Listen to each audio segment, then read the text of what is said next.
नमस्कार सर जी। राम राम जी। पहले तो आप अपना परिचय दो सर जी, हमारे दर्शकों को बताओ सर। कृष्ण सलूजा जी, आपको राम राम। पहले तो आपको धन्यवाद करता हूँ जो आप मेरे घर पे मेरा इंटरव्यू लेने आए, जो कि आप मेरी बात को, गांव की बात को आगे लग पहुँचाओगे, उसके लिए धन्यवाद आपको। राम राम। मैं ठेकेदार रोहतास दुग्गल, सरपंच प्रतिनिधि ढाणीगांव। ठीक है सर जी। अब आप बताओ जी, अब तक आप सरपंच बने हुए आपको 1 साल से ज़्यादा का समय हो गया है। अब तक आपने गांव में कौन कौन से विकास कार्य करवाए हैं? ऐसा है जी, हमारे गांव में असल तो सरकार को हमारे पास पावर इतनी है, 25 लाख रुपये पावर है जी। उस 25 लाख के हमने काम करवा दिए, जैसे कि 1 2 3 3 गलियाँ, चार गलियाँ बनवा दी है। एक स्कूल में साइड बनवा दिया बच्चे के प्लेग्राउंड के ऊपर, और एक धर्मशाला को नीचे पक्का कर दिया जी। उसकी एक रसोई बना दी। मतलब अनेक से काम कर दिए, छोटे छोटे काम करे जो 25 लाख में हो गए। और 25 लाख से ऊपर से तो हम कर नहीं सकते, बंद है। अच्छा, मनरेगा के तहत आप कौन कौन से कार्य करवाए जा रहे हैं गाँव में? मनरेगा के तहत ऐसा है जी, जो इलेक्शन लड़ने से पहले मैंने ये वादे करे थे, मनरेगा को हम 100 दिन की दिहाड़ी देंगे। तकरीबन गांव वाले ने और भी ज़्यादा जॉब कार्ड बनवा दिए, और हमने तकरीबन 75% तो 100 दिन मिल गए, 25% रह गए, उनको भी 100 दिन दे देंगे। मतलब सरपंच बने उसके बावजूद नरेगा चल रहा है। कई अफसरों से मतलब रिक्वेस्ट करके, कहीं नहर पर, कहीं शमशान की सफाई करवा दी। जैसे वर्ष लाएगी हमारी कभी भी नहीं हुई थी नरेगा में सफाई। अब आप देखो जाके, बहुत बढ़िया सफाई करवा दीजिए। अभी बंद होया पूरा। अब मैं स्कूल में लेने वाला हूँ, 1 2 दिन में काम चलाऊँगा, चल जाएगा जी। जरूरतमंद परिवारों के लिए आपने कौन कौन से कार्य करवाए जी? किन वास्ते जी? गरीब परिवार। वो ऐसा है जनाब, जो 80,000 की स्कीम चल रही है, सरकार ने चला रखी है 80,000 रिपेयरिंग की, उसके मेरे को फार्म भरवा दिए 300 करीब। और मैं कल मैडम जी है वहाँ समाज कल्याण में, उससे मिला था। वो मैडम जी, मेरा गांव गरीब गांव है, मेरे गांव में कम से कम 150 तो मकान पास है। तो मैडम ने मेरे को आश्वासन दिया, बोले जी सरपंच साहब, आपको जितनी हो सकेगी इतनी बढ़िया मकान देंगे। मेरी जहाँ तक इरादा है वो ज़्यादा से ज़्यादा मैं मदद करूँगा सरकार से। एक जो ये रेलवे पुल है यहाँ पे जो पानी अटका हुआ, इसके बारे में आप क्या कहेंगे? इसका ऐसा है जी, वो हमने, इनका डीएन होता है अम्बाड़ा, एक होता है एएनएम पंचकुला, उनसे मैं बात करता हूँ बार बार मैं। और उनको बोला जी आप ऐसे करो, इस नाली का समाधान करा दो। तो मैं इनकी जमींदारों को मीटिंग करके इनको बोला, ये अगर जब नाली हट जाए थोड़ी सी साइड में, तो फिर ये पानी नहीं आएगा, नाली का पानी आता है जी। रही बात ऊपर की टीन की, उसका प्रस्ताव पास हो लिया है, वो मतलब 2-3 महीने में लग जाएगी टीन ऊपर, और पानी की समस्या फिर बिल्कुल नहीं रहेगी जी। इसका पूरा फोकस है जी मेरा। पिछले कुछ दिनों पहले यहाँ पे तालाब में जो अवैध कब्जे थे वो हटाए गए, उसके बारे में आपने, जो परिवार था वो सड़क पे आ गया, उसके बारे में आप क्या कहेंगे? उसका ऐसा है जी, देखो ये पहली बात तो ये जोड़ की ज़मीन पे है। और रही बात, पहले मेरे पिताजी सरपंच थे ना, उसमें मेरे पिताजी ने प्लाट दे उड़ा था उनको, और पिताजी से ये गलती होगी, पता नहीं ये अनपढ़ता लगा लो कैसे लगा लो, जोड़ की ज़मीन में प्लाट दिया गया। अब मेरे पिताजी ने तो प्लाट दिया, मना तोड़वाया वो उसका कारण ये है, जो पिछला सरपंच था मेरे से, उसने केस कर रखा था, वो जीत गया केस में।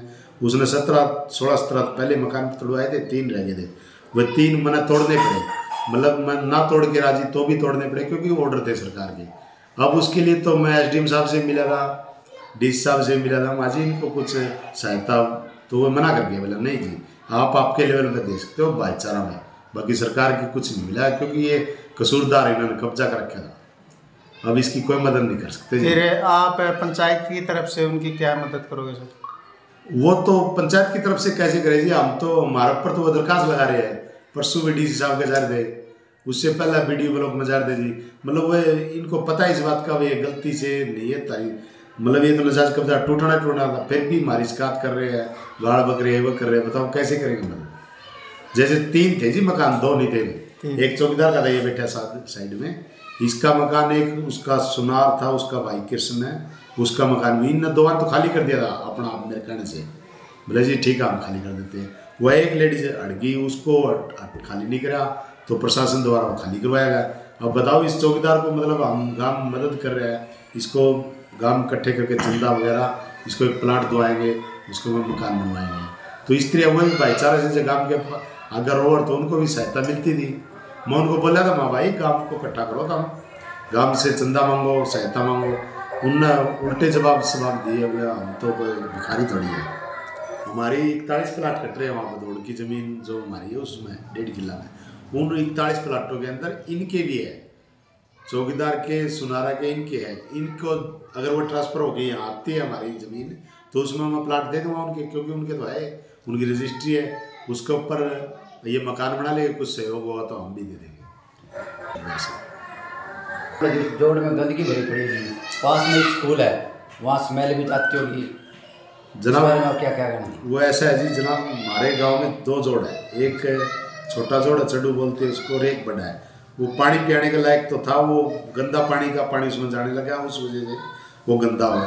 अब हमने ये कराया, जो सीएम आए थे बैबलपुर, उनने हमारे से एक मांग रखी, बोला भाई एक मांग रखो सरपंच साहब, कितनी बड़ी रखो। तो मैंने ये जोड़ की मांग रखी है, इसकी रेटिंग वाल चुकर दो, और यहाँ का गंदा पानी ठाके सीवर यहाँ एसटीपी में लगाया जाए। उसके लिए सीएम ने हाँ भर ली, अभी कुछ दिनों में टेंडर होने वाला है इसका बढ़िया तरीके से काम हो जाएगा। यहाँ कोई बदबू नहीं आएगी, पीने का लायक पानी हो जाएगा। आगामी रूपरेखा क्या रहेगी आपकी इस गांव में विकास कार्य करवाने में? विकास तो देखो जी, हमारी सोच तो बहुत बड़ी बड़ी थी, अब क्या करें, हमारी पावर नहीं है, हमारी पावर सिर्फ 25 लाख है, अब उससे ऊपर जा नहीं सकते हम। नहीं तो हमारी सोच तो बने जब तो बहुत बड़े बड़े वादे किए थे। तकरीबन मेरे गांव में मैंने जो वादे करे छोटे छोटे जो, वो मैंने तकरीबन पूरे करे दिए।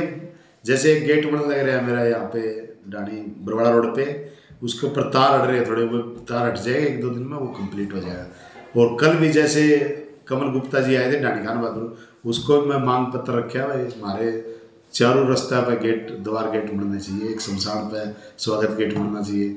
मतलब ये मेरी रूपरेखा है। और रही बात उसकी, जो हमारे मंत्री जी आए थे यहाँ पे 30 तारीख को, उनके पास मैं 14 मांगे, उनमें 7 बड़ी थी 7 छोटी थी। वे मंत्री जी से रिक्वेस्ट करी, और अब आपके माध्यम से मैं रिक्वेस्ट करता हूँ तो मंत्री जी हमारे 14 मांग पूरी हो जाए तो हम मतलब गांव में सुविधा हो जाए जी। नहीं तो हमारे गांव में एक चौपाल न छोड़ के और कोई भी सुविधा नहीं है। तो उसके लिए मैं मंत्री जी के पास जाऊंगा, अध्यक्ष जी बुला रखे मेरे को, तो शायद मैंने पूरा विश्वास है वो पूरी हो जाएगी। और एक मैं और बात बताता हूँ जी, हमारा गांव ढाणीगान बसा है जब से बरवाड़ा की एक बस्ती है।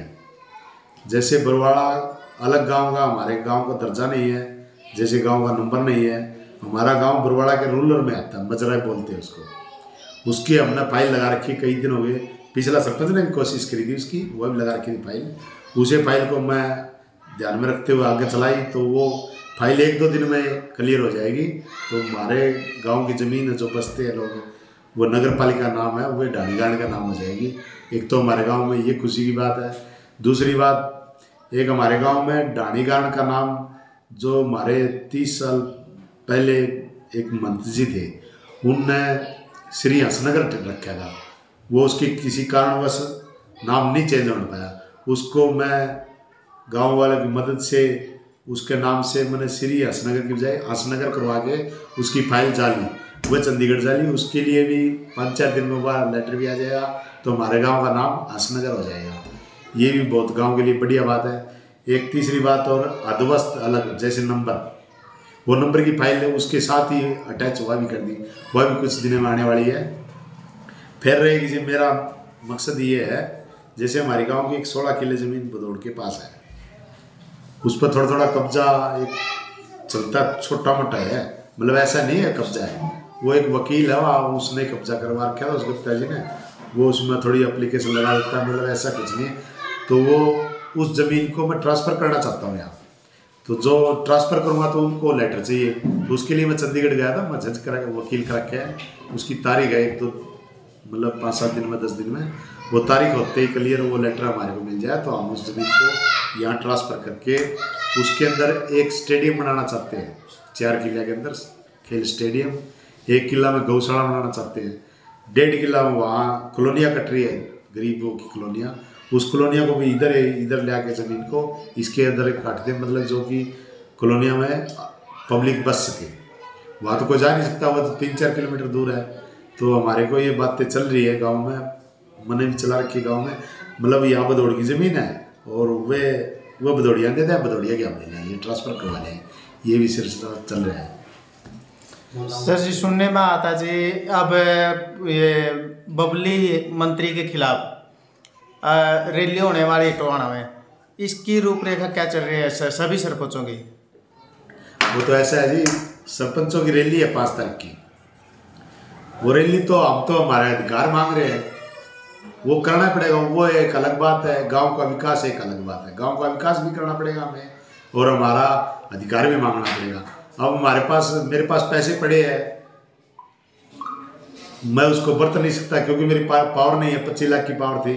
अब जैसे पाइपलाइन दबी थी, टेंडर लग रहा था उसका, वो दबी थी पाइपलाइन, पीछे का लग रहा था, तो ये गड़िया पाट गई, खराब हो गई। अब इसका टेंडर लगाएंगे या फिर छोटी छोटी गड़िया उसकी कैसे टेंडर लगाएंगे, मतलब ये बातें 25 लाख की पावर थी उस वजह से रह गया, नहीं तो छोटा मोटा पावर रहती नहीं हमारी, तो गेलू गेल बनाते रहते हम। अब बना नहीं सकते, हम तो पूरी मैन गड़ी या फिर 2 गड़ी करके उसका टेंडर लगवाएंगे, इतना हमारे पास बजट नहीं है। ये समस्या गंभीर है, इसके लिए हम 5 तारीख को रैली कर रहे हैं। हम सरकार से तो ये रिक्वेस्ट करते हैं जी, हमारी कम से कम 25 लाख की पावर है नहीं, इसको तो मतलब ना कंट्रोल करे, कम से कम 2 लाख का करना है, 3 लाख का करना, 5 लाख का करना, वो करे जाए। हम मतलब हमारे पर ये प्रतिबंध ना लगे वो 25 लाख तक के करना 1 साल में, तो उसकी वजह से तो हम बिल्कुल बंद बेले हो गए जी। हम तो जे कपास चुग लिया, कुछ भी कर लिया, फरी है बिल्कुल। ठीक है सर, ओके ओके, धन्यवाद।